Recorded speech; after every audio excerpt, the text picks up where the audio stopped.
Your brain is, without a doubt, just this miraculous supercomputer. I mean, think about it.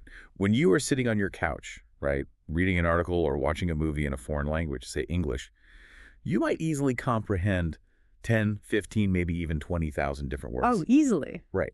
And your brain is just seamlessly decoding all of this incredibly complex information in real time. But, and here's the crazy part, the second you actually open your mouth to participate, to speak, that massive vocabulary just plummets to practically zero. It completely vanishes. It vanishes. You know the exact words you need. You can literally see it in your mind's eye. You can practically feel the shape of the syllables on your tongue. But your mouth totally betrays your brain, and you are just left grasping at air. So, I mean, why does that actually happen? It is uniquely paralyzing, isn't it? I mean, you are left standing there mid-sentence while the person you're talking to just stares at you. Yeah, just waiting for the rest of the thought. Waiting. And the immediate reaction for most people, honestly, is shame. They think, well, I'm just not smart enough, or my vocabulary just isn't big enough. Right, they blame themselves. Exactly. But it is not a failure of intelligence. And it is definitely not a failure of vocabulary. What you are experiencing is actually a very real, very physical, neurological bottleneck. Okay, a bottleneck. How so? So when you passively consume a language, like when you listen or read, you are primarily using Wernicke's area. That's the part of your brain responsible for language comprehension. And it is highly efficient. Like a sponge. Like a sponge, right. But when you want to speak, the signal has to travel to Broca's area that handles speech production. And then from there, it goes to the motor cortex, which literally physically commands your lungs, your vocal cords, your tongue, and your lips. So it's a huge mechanical process. Massive. Your brain simply isn't used to the complex, rapid-fire coordination required to physically output the language that, you already understand perfectly well in your head. Welcome to your deep dive, everybody. Today, we are taking that exact feeling, that super frustrating deer-in-the-headlights gap between understanding a language passively and speaking it actively, and we are going to completely dismantle it. We really are. Our roadmap for this exploration comes from this incredibly practical framework. It's called the Daily Speaking Pod, put together by an educator named Jack. And our mission for you today is super clear. We're going to unpack the specific, highly actionable steps required to transition your brain from this slow, anxious, translating machine into a fast, automatic English speaker. And crucially, we are going to do it without getting bogged down in endless grammar anxiety. Yes, because that is precisely where the traditional approach to language learning just completely fails us. Right? Oh, spectacularly. I mean, think about how languages are usually taught in schools. They heavily prioritize passive comprehension and declarative knowledge. Like the heavy textbooks. Right, heavy textbooks. You listen to these highly produced, very fake audio tracks.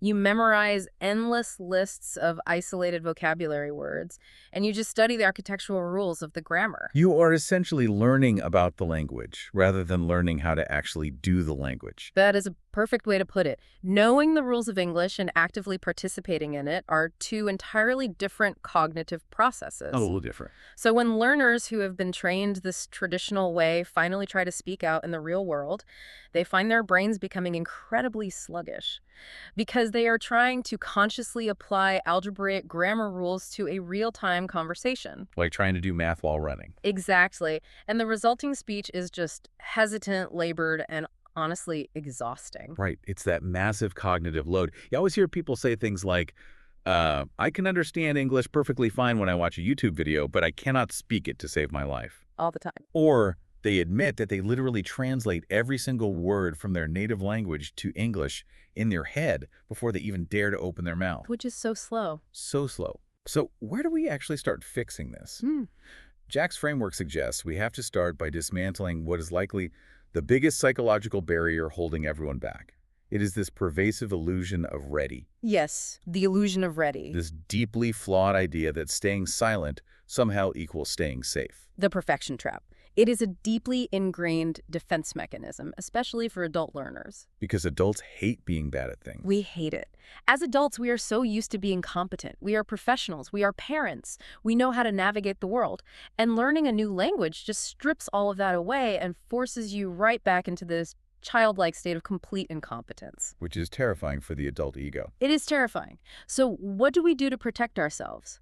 We operate under the totally false assumption that we simply need more input before we are officially allowed to output. Right, like I need to read one more book first. Exactly. We tell ourselves, well, I will finally start having conversations when I master the past perfect tense. Oh, yeah. Or I will speak when I have a vocabulary of 10,000 words. I will speak when my pronunciation is totally flawless. We are just waiting for this magical, imaginary moment of readiness to finally arrive. But the reality is that moment never arrives. Mhm. It just doesn't. And the framework is incredibly explicit about this paradigm shift. It states that speaking readiness comes from speaking practice. You do not become ready by staying silent. Which completely flips the traditional model on its head. Totally. Action has to precede readiness, not the other way around. Yeah. So the very first step you have to take today is to completely abandon the waiting game.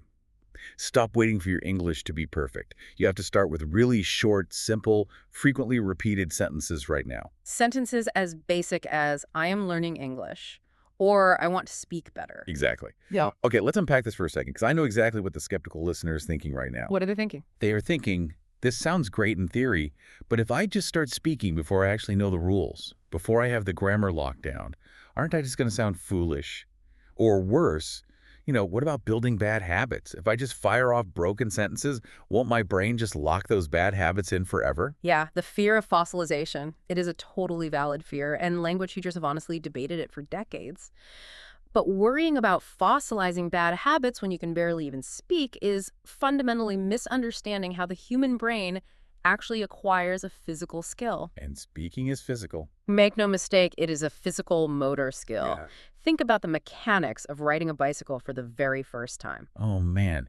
It's total sensory overload. You're wobbling everywhere, gripping the handlebars for dear life, trying not to hit a mailbox. Right. Complete cognitive and physical overload. When you first get on that bike, you are using your prefrontal cortex to consciously overthink every single micro action. Yeah, you're actively analyzing your hands, your feet, your balance. The grip, the pressure on the pedals, your shifting center of gravity, it feels impossibly difficult and you are incredibly clumsy.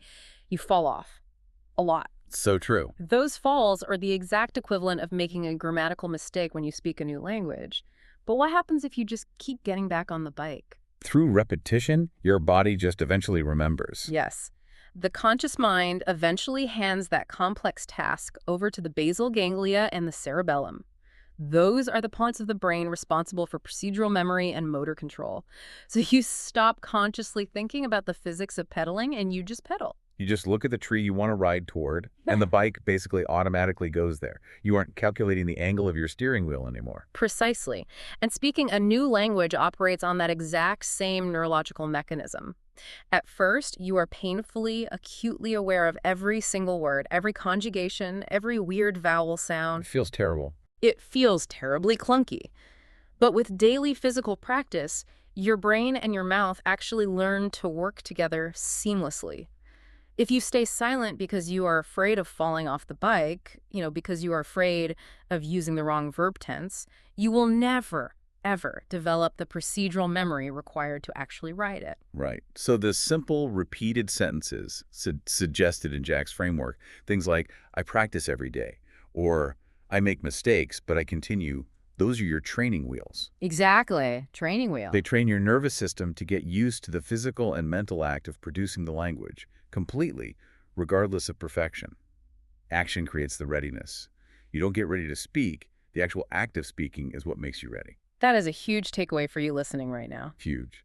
But since we've established that waiting is the enemy, the next logical question is, how do we actually start doing this without instantly getting overwhelmed? Because we have to tackle that massive translation lag. Ugh, the translation lag. It is the true enemy of fluency. It's the worst. It is that painful, super awkward, silent delay in a conversation where you think of a concept in your native language, then you actively search your brain to translate the vocabulary into English. Right. And then you run that translated sentence through a mental grammar checker to make sure you aren't making a mistake. Yes.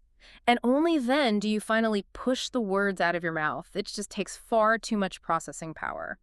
In a real conversation, that delay causes the whole interaction to stall out. The other person can literally see the gears grinding in your head. Totally. The solution to this is to anchor the new language directly to your physical reality. You need to train yourself to think small thoughts in real time. I really like this concept of small thoughts. It is basically about using English for the daily, mundane, incredibly normal things you do all day long. So when you wake up in the morning, You don't translate the phrase, I am waking up, from your native tongue. Right, no translation. You just open your eyes, look at the ceiling, and think the actual English words, I am waking up. When you are standing in the kitchen holding a glass, you think, I am drinking water. Oh, When you look out the window, you think, the weather is nice. what you are doing there is something quite profound neurologically. You are bypassing the native language translation mechanism entirely. You are teaching your brain to attach the English words directly to the raw sensory experience. Like a kid does. Exactly like how a child learns their first language.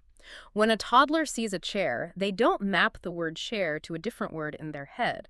They map the word chair to the physical object, the wood, the fabric, the act of sitting down on it. Right. As an adult learner, you have to recreate that direct mapping. You look at the physical object and you think, this is a chair. You are building a direct neural bridge between the semantic concept and the English vocabulary, and you are entirely cutting out the middleman of your mother tongue. Here's where it gets really interesting, I think. You're essentially narrating your own life like a documentary. Yep. You are walking around your house, playing the role of a very literal, very boring narrator. Yeah. Like he is picking up his phone, he is opening the refrigerator, he is mildly disappointed by the lack of cheese. What's fascinating here is the psychological shift that occurs when you adopt that narrator persona. You are no longer learning vocabulary in a sterile academic vacuum. You aren't just staring at a flashcard on an app with a cartoon picture of an apple on it. No! You are tying the vocabulary directly to your own lived reality, your own episodic memory. And the framework emphasizes taking this a step further by connecting English directly to your internal state. Like your emotions and physical sensations. Exactly. Saying things out loud like, I feel tired because I worked a lot today, or I feel anxious about this meeting. It makes it so much more personal rather than abstract. Yes, and that personal connection is exactly what the brain needs to retain the information. The human brain is remarkably efficient, which also means it is incredibly lazy. Very lazy. It constantly filters out and discards information it deems irrelevant to your survival or daily functioning. So if you try to memorize a list of random sentences about a farmer in a textbook, your brain will likely flush that information by tomorrow morning because it has zero personal utility. But when the language becomes deeply personal, when you are using it to articulate your actual fatigue, your actual hunger, your actual joy, your brain tags that information as vital. Your amygdala and hippocampus are basically saying, hey, this matters. You are connecting the English words with real physiological meaning, which radically deepens retention. So what does this all mean for the typical adult language learner? I think it means we have to swallow our pride a bit and stop trying to run before we can walk. Definitely. A lot of learners get incredibly frustrated because they possess these complex, sophisticated, highly nuanced thoughts in their native language. They want to discuss global politics or philosophy or the intricate dynamics of their workplace. And when they switch to English, they feel infantile because they simply don't have the tools to express those massive ideas yet. So they try to force it, they get super tangled in translation, and they just freeze up completely. That is a very common point of friction, and honestly, it causes so many people to just quit. They are trying to tackle massive, abstract, global topics before they can even comfortably explain their morning routine. You have to resist that urge. You cannot think complex ideas in English at first. You can't. You must think small. Mastery of the mundane is the absolute foundation of fluency. If your brain cannot effortlessly produce the sentence, I need water, when you are physically thirsty, it has absolutely no hope of fluidly explaining your thoughts on macroeconomic policy. It's just not going to happen. You have to start with your daily life.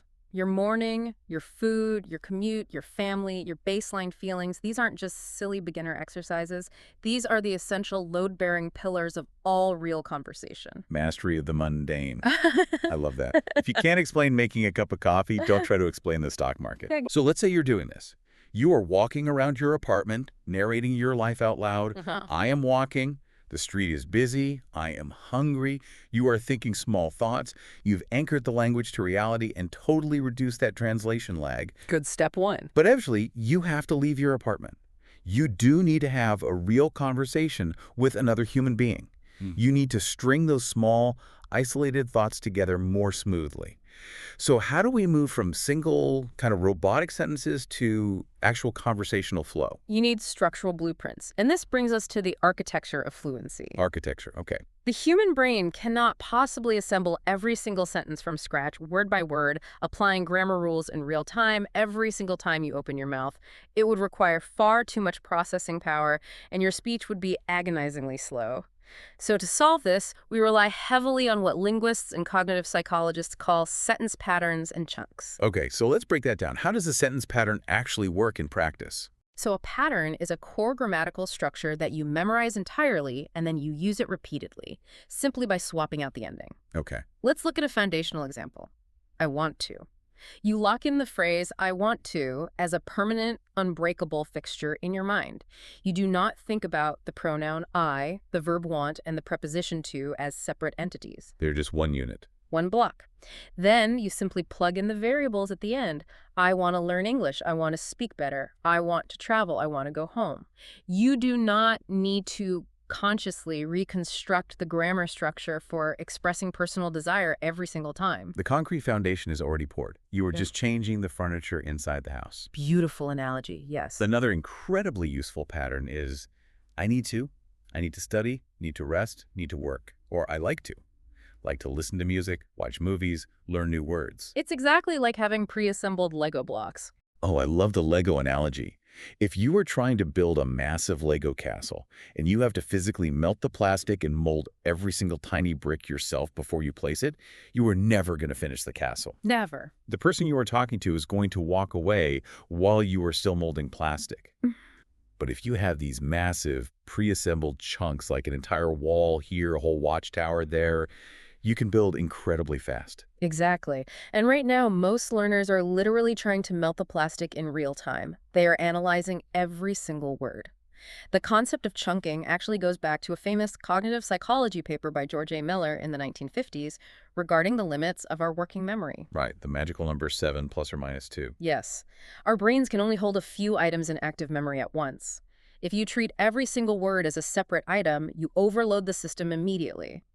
But a chunk is a group of words that naturally go together, and the brain processes it as a single item. So phrases like, let me think about it, or I'm not exactly sure, or that sounds like a good idea. Or, can you help me with this? Yes, I use let me think all the time in everyday conversation just to buy myself a few extra seconds of processing time. We all do. Native speakers use conversational chunks constantly to manage the rhythm of a discussion, and like you said, to give their brains a microsecond to plan the next thought. The reason the brain vastly prefers chunking is that it drastically reduces memory load and speeds up retrieval. Makes sense. When you know a chunk, like I'm trying to completely automatically, 80% of your sentence is already built before you even consciously think about your end goal. You only have to expend cognitive energy on the final action, like improve my pronunciation, save money, find a new job. So how does this tie into vocabulary acquisition? Because I think we all know someone, and honestly maybe it's us, who has a massive vocabulary when they read an article, but they seem to use the exact same 50 basic words whenever they actually speak. Oh yeah, that touches on a vital distinction in linguistics between passive vocabulary and active vocabulary. Passive versus active. Passive words are the ones you recognize and understand when you hear them spoken or read them on a page. For most learners, the passive vocabulary is enormous.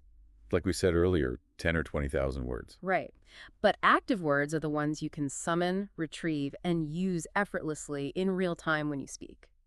To actually become fluent, you don't necessarily need to learn thousands of new words. You need to actively convert the words you already know from your passive storage into your active toolkit.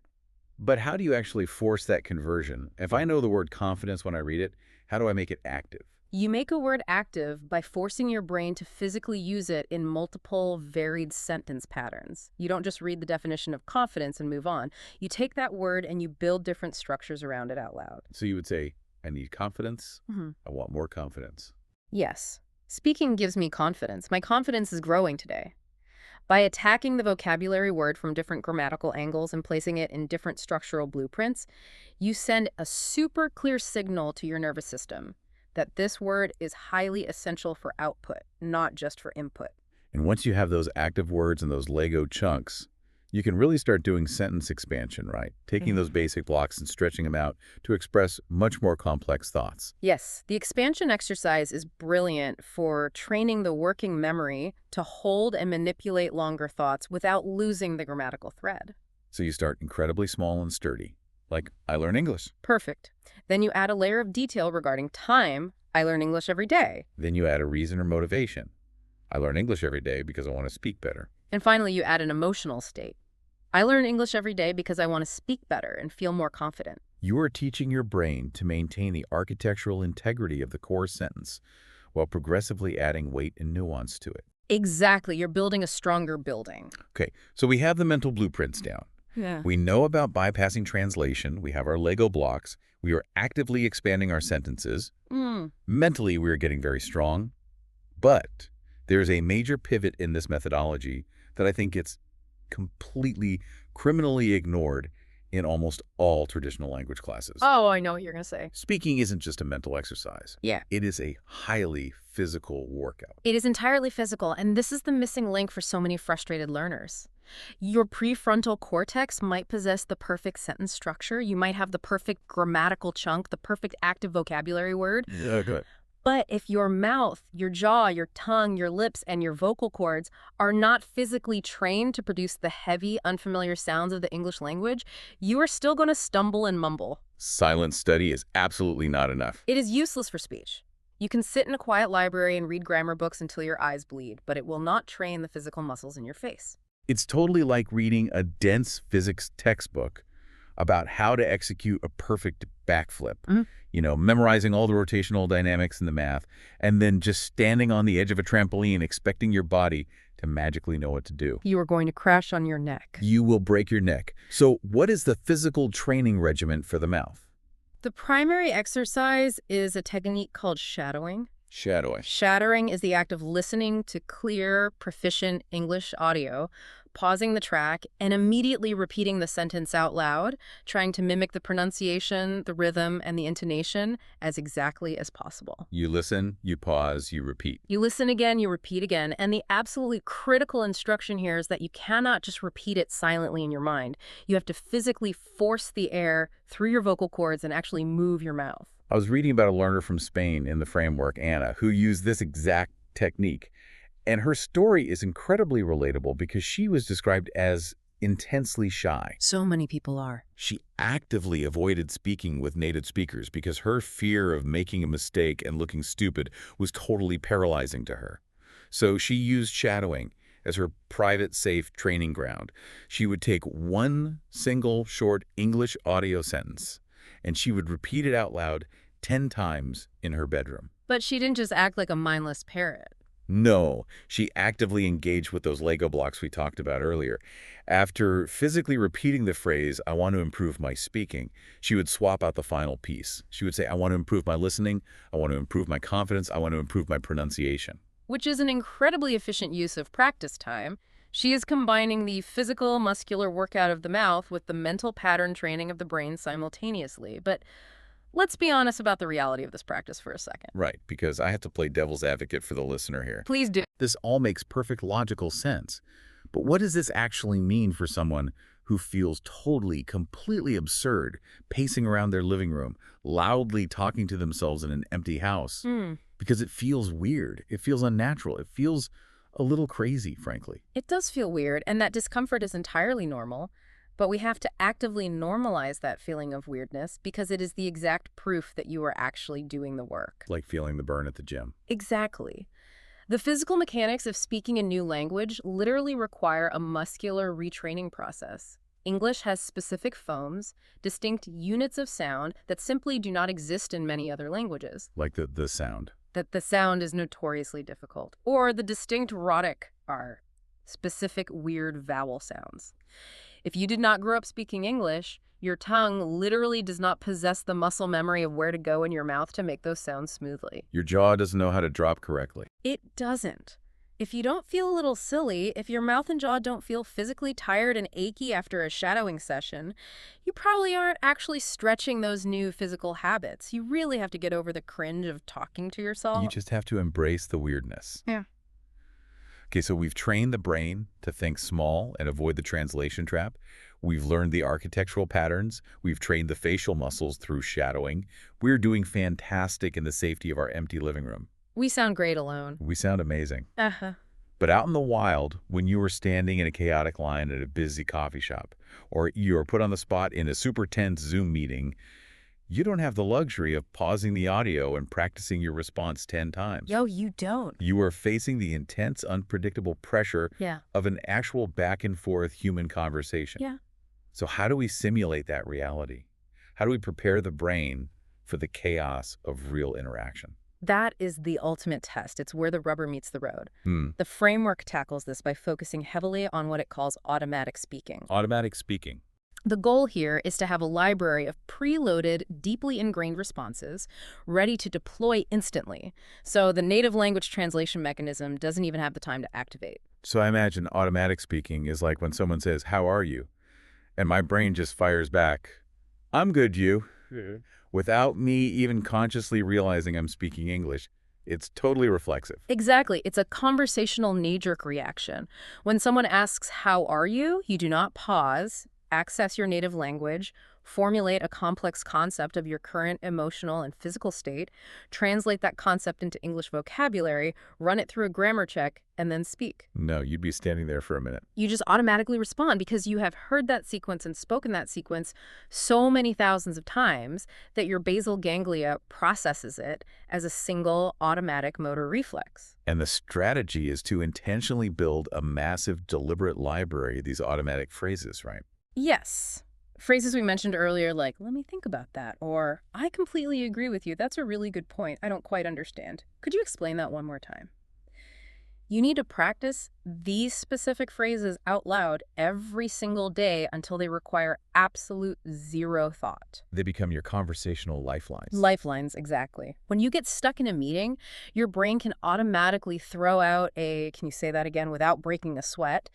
This does two things. It keeps the conversation flowing, and crucially, it buys your brain a few vital seconds to process what is actually happening without panicking. But a real conversation isn't just throwing out lifelines and agreeing with people. It's a dynamic volley. It's asking questions, processing the answer, and responding. So how does someone actually practice that dynamic completely alone in their house? It requires a bit of imagination. The framework recommends practicing mini conversations out loud where you play both roles. You are person A and you are person B. Okay, that sounds even weirder than the shadowing we talked about earlier. Now I'm pacing around the room, actively arguing with myself. It sounds totally absurd to anyone watching you through the window, but cognitively, it is an incredibly powerful exercise. You are forcing your brain to switch rapidly between the grammatical structure of inquiry and the grammatical structure of response. Give me an example of that. For example, you ask yourself out loud, "Why are you learning English?" And then you instantly switch roles and force yourself to answer out loud, "I'm learning English because I want to communicate better at work." Okay. Then person A asks, "What is your biggest problem right now?"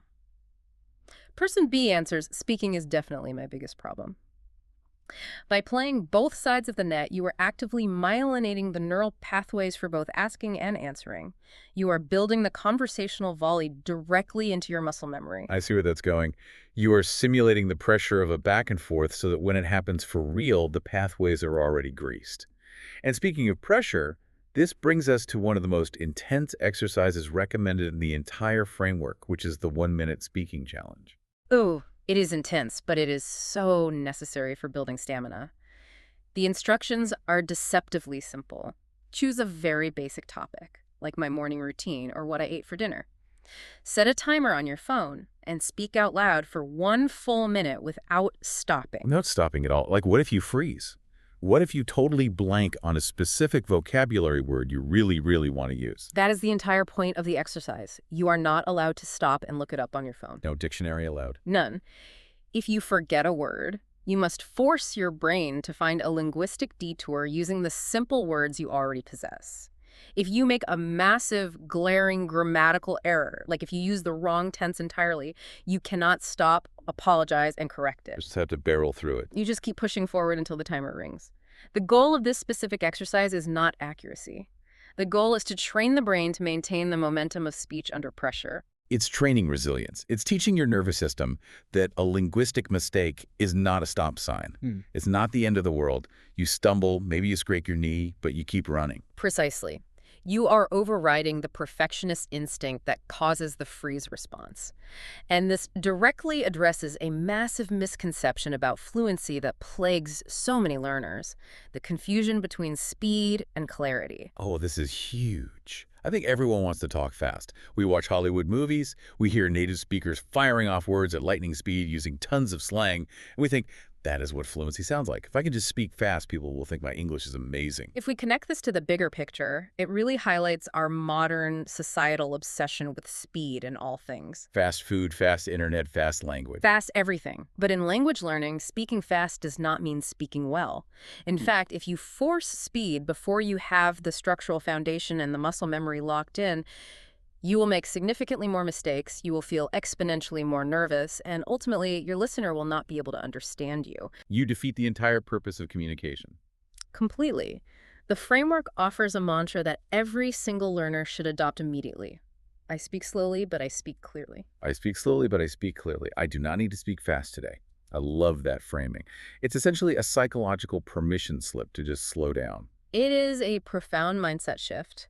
By giving yourself explicit permission to speak slowly, you dramatically reduce the internal pressure and the conversational anxiety.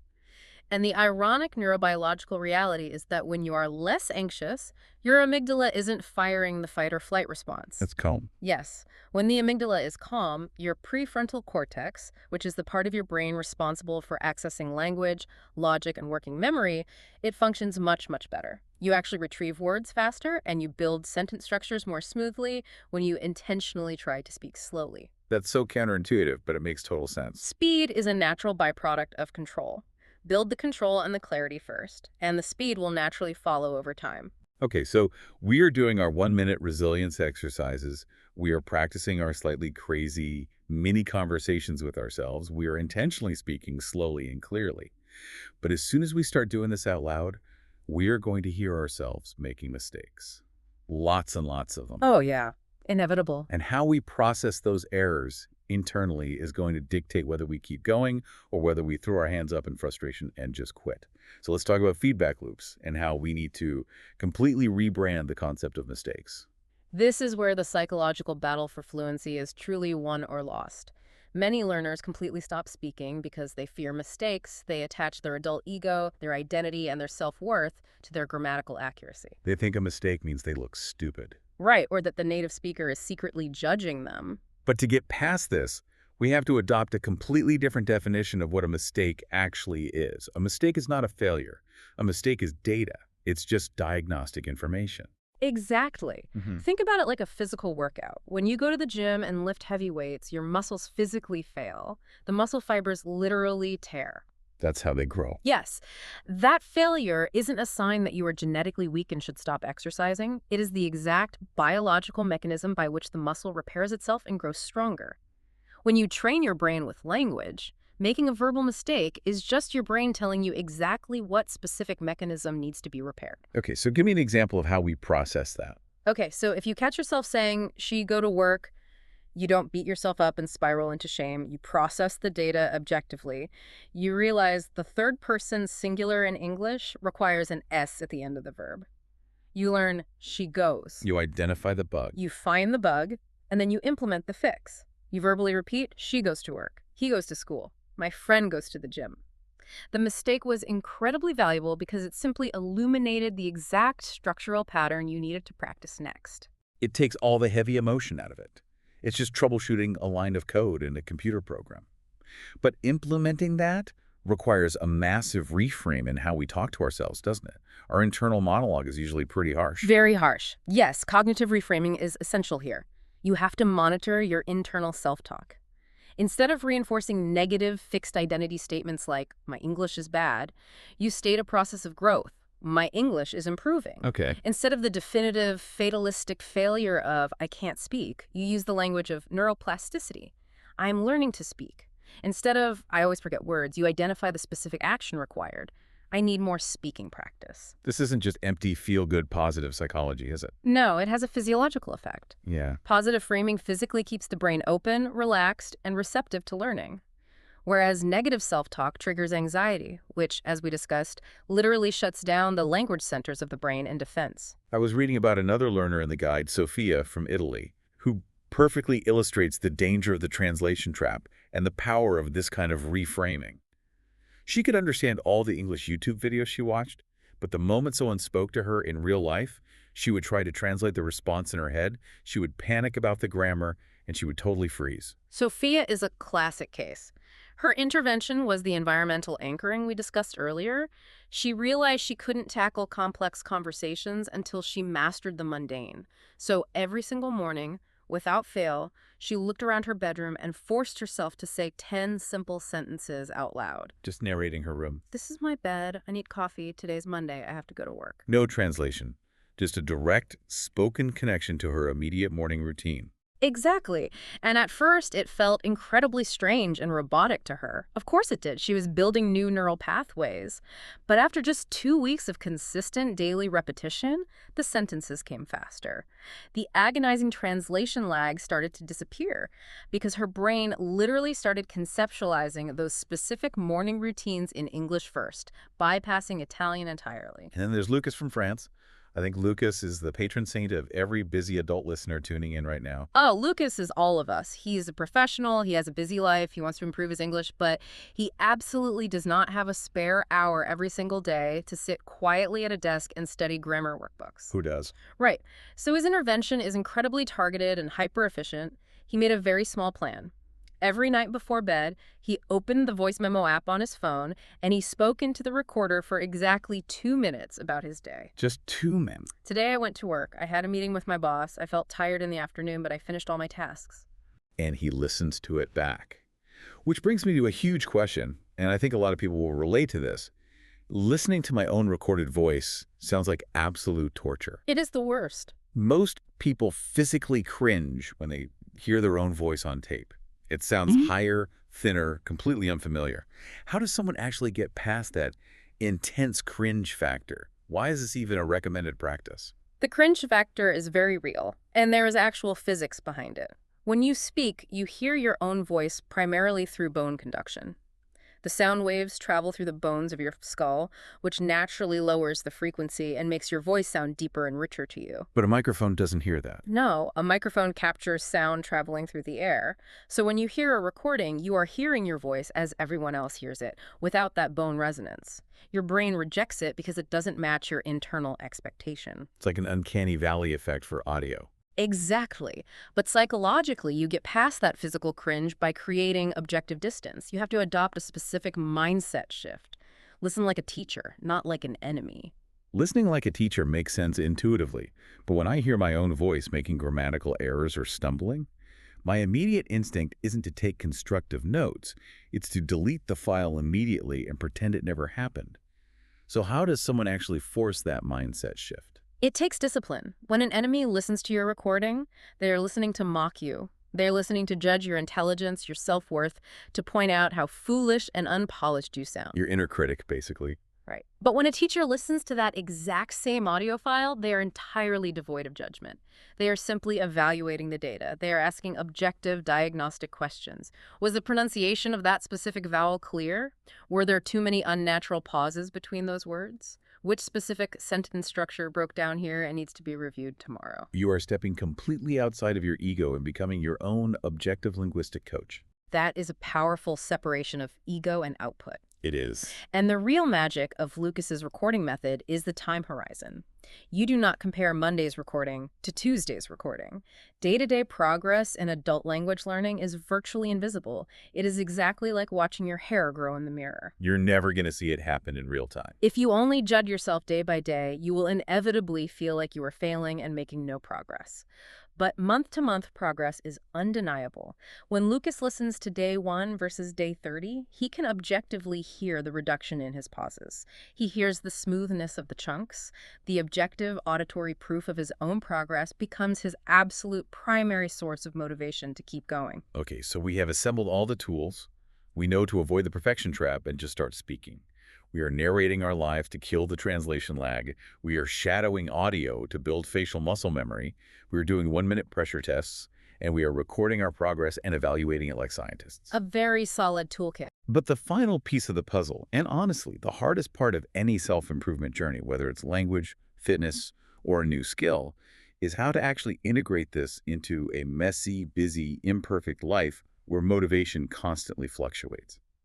How do we build a sustainable ecosystem so we don't just quit after a week? It starts with environmental design. You have to manufacture an English environment for yourself completely, regardless of where you geographically live.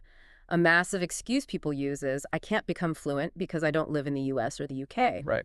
But you do not need to live in an English-speaking country to immerse your brain.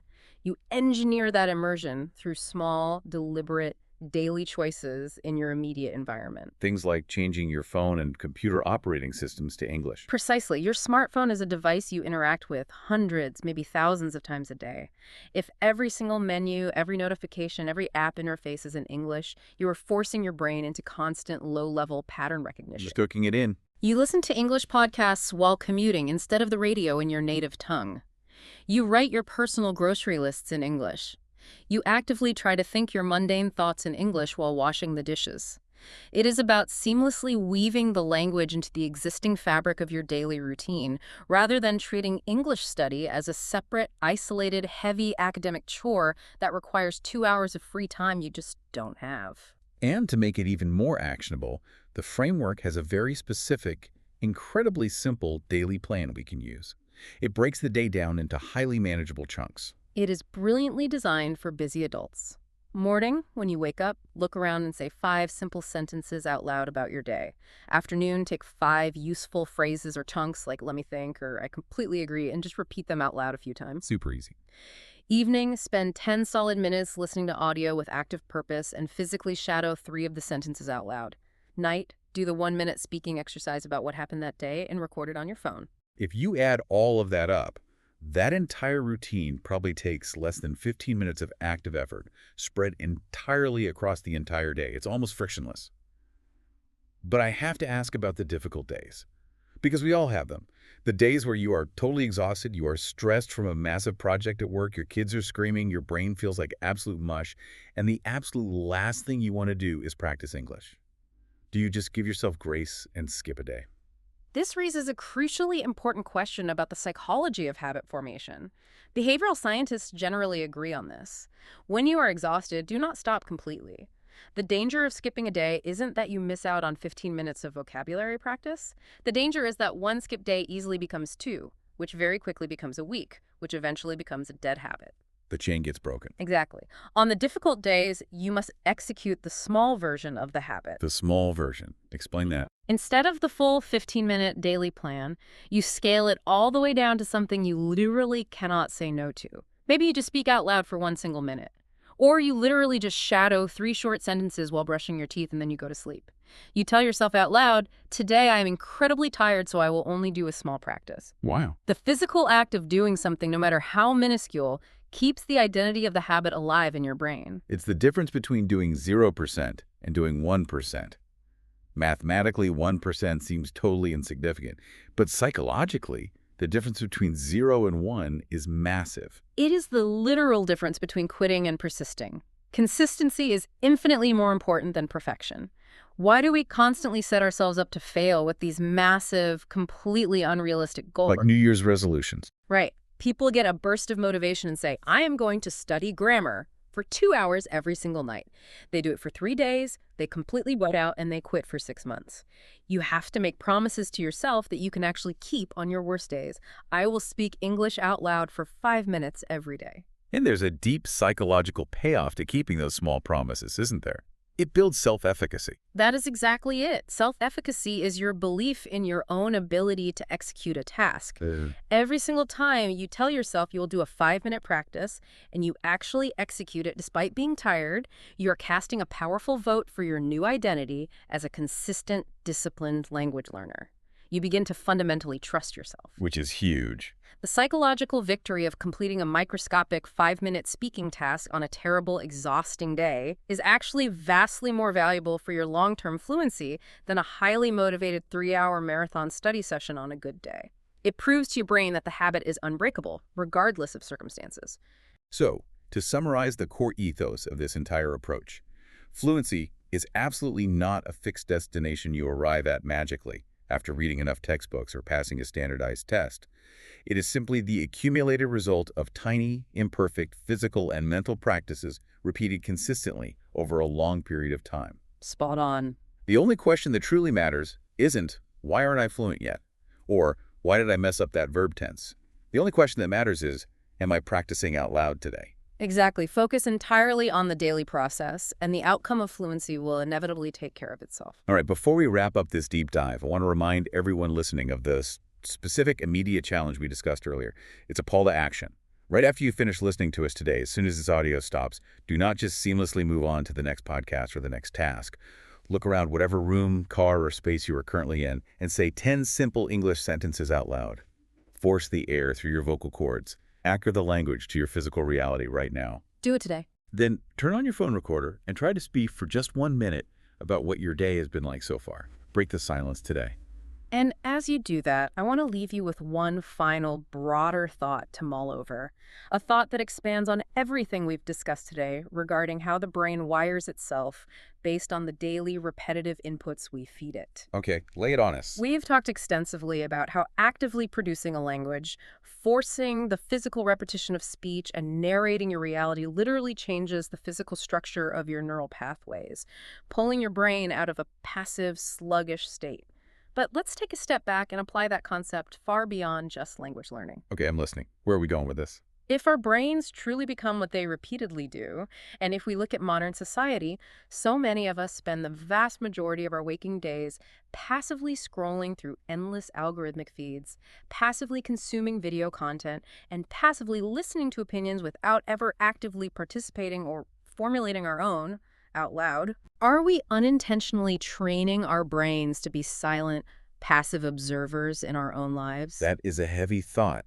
We are essentially myelinating the pathways of passivity. Exactly. What if learning to actively speak a new language, what if forcing yourself to physically articulate your thoughts, to stumble through sentences, and to narrate your physical reality out loud isn't just a tool for communicating with foreigners? What if the act of speaking is fundamentally about reclaiming the active, participatory, engaged parts of our own minds from a culture that wants us to just sit quietly and consume? That is incredibly relevant. We are fighting the passive consumption trap on every single front of our lives, not just in language learning. So don't let that word vanish on the tip of your tongue ever again. Get out there, start making those messy, imperfect, beautiful sounds, and reclaim your active mind. Thanks for joining us on this deep dive. Keep exploring, keep practicing, and we will catch you next time.